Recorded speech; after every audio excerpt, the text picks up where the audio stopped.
A title: Overcoming Defenses. A disclaimer: the opinions, findings, conclusions, and recommendations expressed in this program are those of the speakers and do not necessarily reflect the views of the U.S. Department of Justice.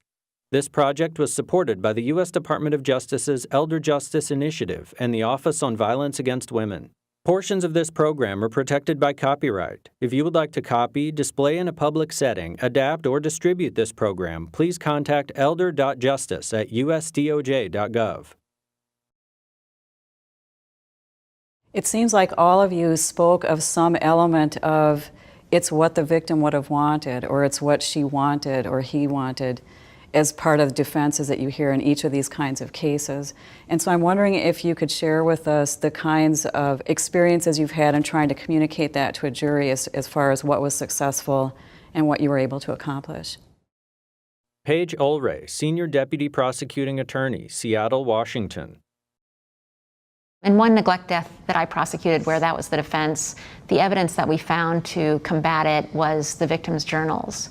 And in her journals, we found her writing about how she wanted medical care and she wanted help and about how lonely she was. She also talked about being in pain and not wanting to be in pain. We also found an advanced care directive or a living will where she was asking for comfort care, which was very inconsistent with what the defendant was doing for her. And then finally, we found out who her medical providers had been and her prior treating physician had been, and we found out that she very actively sought and obtained medical care. So that really helped us to combat that defense. How about you, Paul, in your financial exploitation cases? Paul Greenwood, Deputy District Attorney, San Diego, California. And one of the trials that sticks out in my mind was the defendant was a taxi driver. And he had been introduced to this elderly woman in a facility with advanced Alzheimer's through her former best friend, who was a neighbor of hers before the victim went into a facility. It was the neighbor who hired the taxi driver to take the neighbor to the facility because she couldn't drive. And the three of them would basically spend the day together twice a month. And she made it very clear, the neighbor did, that under no circumstances would this taxi driver ever take the victim out on her own. Well, sure enough, one day she fell ill. So he seized the opportunity to go to the facility because they were expecting him, and he picked up the victim, took her to the bank, and got her to sign a CD surrender form for $98,000. And he managed to walk out of that bank with a cashier's check for $97,000 because they penalized my victim for $1,000 for early withdrawal. At the trial, his defense was, she liked me, she grew attached to me, and she wanted me to use the money for flying lessons. The victim did not testify because she had actually already died, and she didn't testify at the plenary hearing. But I didn't need her to testify because her doctor was brilliant, and he came in and he was able to very clearly explain to the jury that she lacked the capacity to understand what a CD surrender form was, and that even though it had her signature on the form, it's clear to that doctor that she would not have understood and therefore not have been able to give consent to that particular transaction. And how about you, Kathy, in your sexual abuse cases? Kathy Van Olst, Senior Deputy Prosecuting Attorney, Seattle, Washington. I would echo even more what Paul has said as far as the consent issue.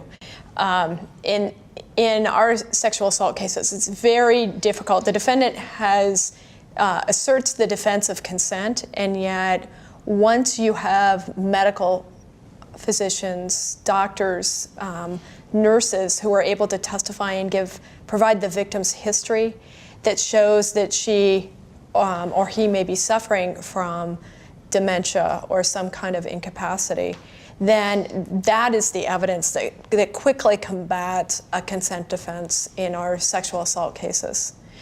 There are not many other defenses for the defendant to rely on.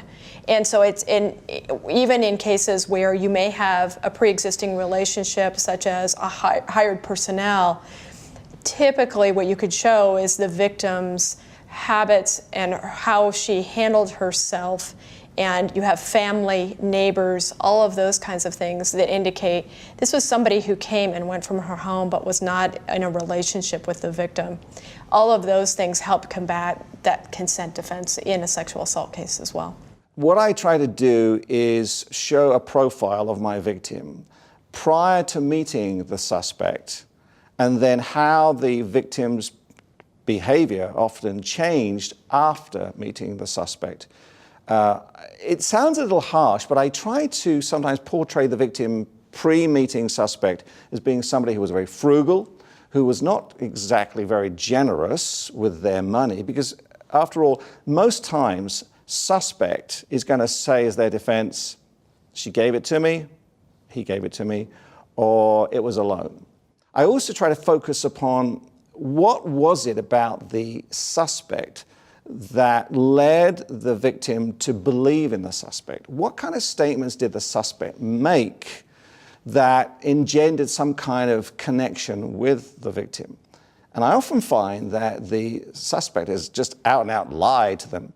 Is there other sorts of information challenges, other sorts of explanation challenges when you think about how difficult these things are to present to a jury? I try the reverse, Rhonda, because whenever I talk to people around the country about presenting a financial elder exploitation case, typically the first response is, oh, those are difficult.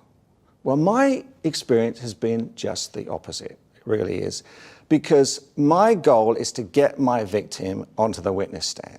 She's 86 years of age, she's a widow, she's got the most radiant smile, and she got ripped off by this defendant. And she has such jury appeal that it's just getting her on the stand. And the fact that it may be somebody who shows forgetfulness, we can overcome that typically by refreshing their memory, by bringing in external evidence from bank teller, from neighbor, from other people. So typically, the barriers that people put up in reality are not that difficult to overcome. Where we have impairment issues, we can turn to the medical experts. Where we have forgetfulness, we have ways to maybe refresh the memory. Logos appear. NCAL, www.ncall.us. Terra Nova Films, terranova.org. Funded by the U.S. Department of Justice Elder Abuse Initiative and the Office on Violence Against Women, www.justice.gov/elderjustice.